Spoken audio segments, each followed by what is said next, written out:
Anvisa aprova remédio injetável semanal para a obesidade. Se você tem interesse em saber o que a semaglutida faz no nosso corpo, que tem um efeito positivo no tratamento dessa doença, segue o vídeo.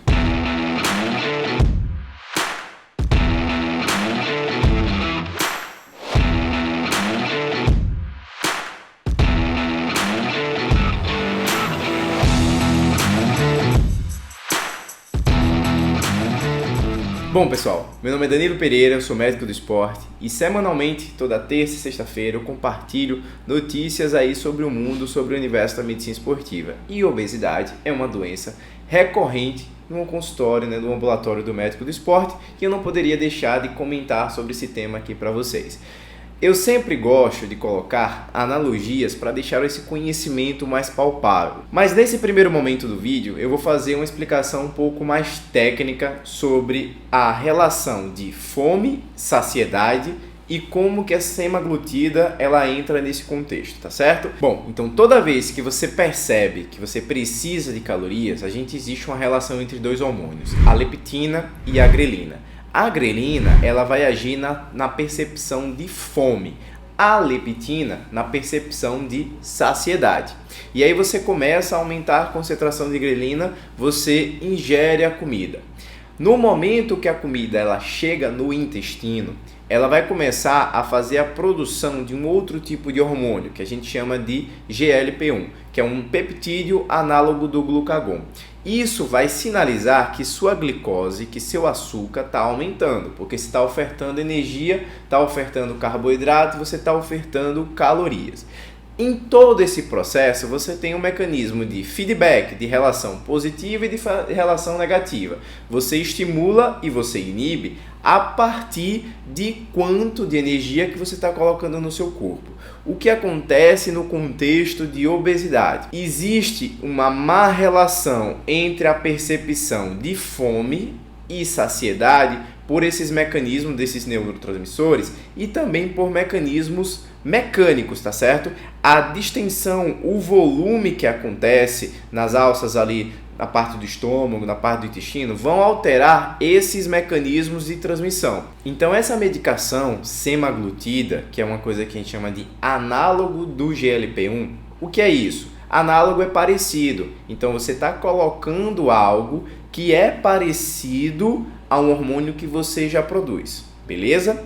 Então essa semaglutida, da forma injetável, semanal, em doses específicas, elas vão ter um contexto de sinalizar melhor o controle desse mecanismo de secreção de insulina, estímulo à secreção de insulina e controle da glicemia, controle da glicose.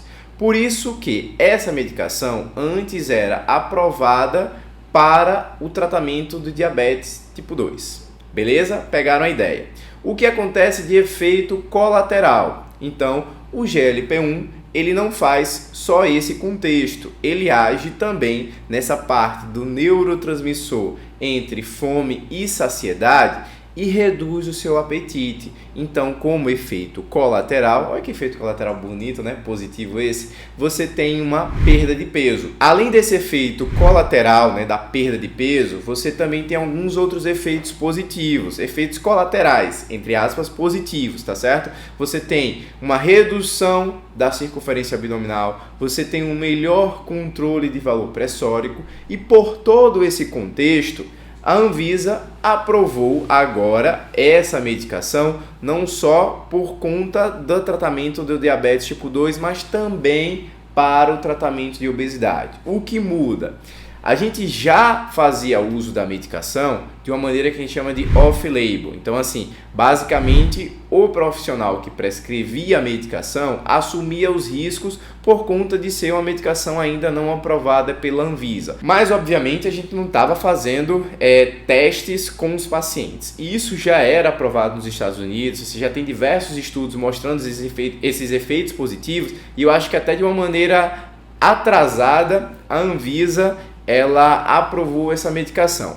E agora fechei esse grande parênteses para deixar uma coisa bem palpável, bem simples para vocês entenderem. Eu sempre gosto de colocar analogias aqui. E aí o nosso corpo é uma casa. você tem uma construção dessa casa, tá certo? Nessa construção você tem os seus pedreiros, você tem a oferta de água, de tijolo e de cimento, beleza? Água, tijolo, proteína, cimento é o carboidrato. Então é nesse papel de controle na oferta e distribuição dos cimentos que essa medicação ela faz o grande impacto, a sua grande ação. Então vamos nessa. Você tem 5 pedreiros na sua obra. Você tem uma capacidade de consumir 50 sacos de cimento por hora. Então você tem que ter aqueles carinhas ali que estão anunciando, pode chegar a mais 50 sacos de cimento. De onde é que vem esse cimento? Da sua comida, pessoal. Quanto mais carboidrato, mais saco de cimento você está ofertando para o seu corpo. E aí, se você só tem a capacidade de absorver 50 sacos de cimento, se você está ofertando 100, 150 sacos, o que é que vai acontecer?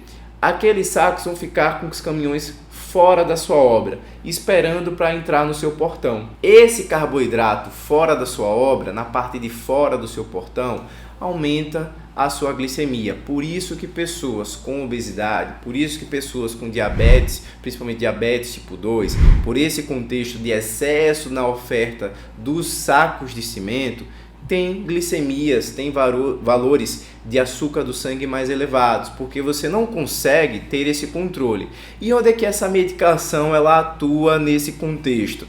Ela vai passar as informações de melhor controle para o seu cérebro para limitar a oferta dos sacos de cimento. Então você vai inibir a sua fome. Você inibindo a sua fome, você oferta menos sacos de cimento. Você ofertando menos sacos de cimento, a sua obra ela começa a agir, a ser gerida de uma maneira mais harmônica. Se você não tem excesso de caminhão lá, sua glicemia fica melhor controlada e o nosso corpo ele age de uma maneira mais dinâmica, né? Se você está ofertando mais sacos de cimento do que sua obra tem a capacidade, né, de absorver, os seus pedreiros, o caminhão não vai ficar simplesmente lá parado. Você vai armazenar aquele saco de cimento em uma outra modalidade que se chama gordura. Então, o açúcar em excesso que você consome se transforma em gordura. E aí, pessoal, estão vendo esse ciclo vicioso de obesidade, diabetes tipo 2, obesidade, diabetes tipo 2. Por isso que essa medicação age não só em mas nesses dois mecanismos que ajudam a retroalimentar uma doença em relação à outra. E aí eu deixo esse meu posicionamento parabenizando, né? Eu tenho que parabenizar a ação, porque isso facilita, favorece ainda mais a nossa atuação com um ponto básico e simples. Todo processo de emagrecimento, ele envolve déficit calórico.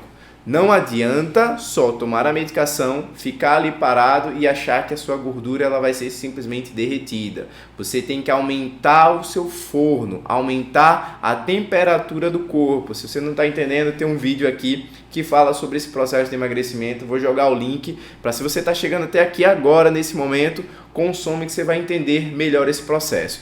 Até porque um outro ponto que o exercício físico faz, seja ele um exercício físico contínuo ou um treinamento tipo HIIT, aumenta a concentração, aumenta a produção do seu GLP-1. Então, de uma maneira indireta, você fazendo exercício físico, você também está dando medicação para o seu corpo. E aí eu finalizo com a grande mensagem que eu sempre repito aqui nos vídeos. Exercício é remédio. Esse é mais um dos motivos que essa medicação, esse movimento exerce de efeito positivo no seu corpo. Se você chegou até aqui agora, não esquece de deixar seu like. Se você tem alguma dúvida, algum comentário, algum questionamento, joga aqui e vamos ter um bate-papo. Não esquece de fazer a inscrição, ativa o sininho para não perder nenhum vídeo, porque toda terça e sexta-feira ao meio-dia tem vídeo novo aqui no canal. E vamos pro próximo.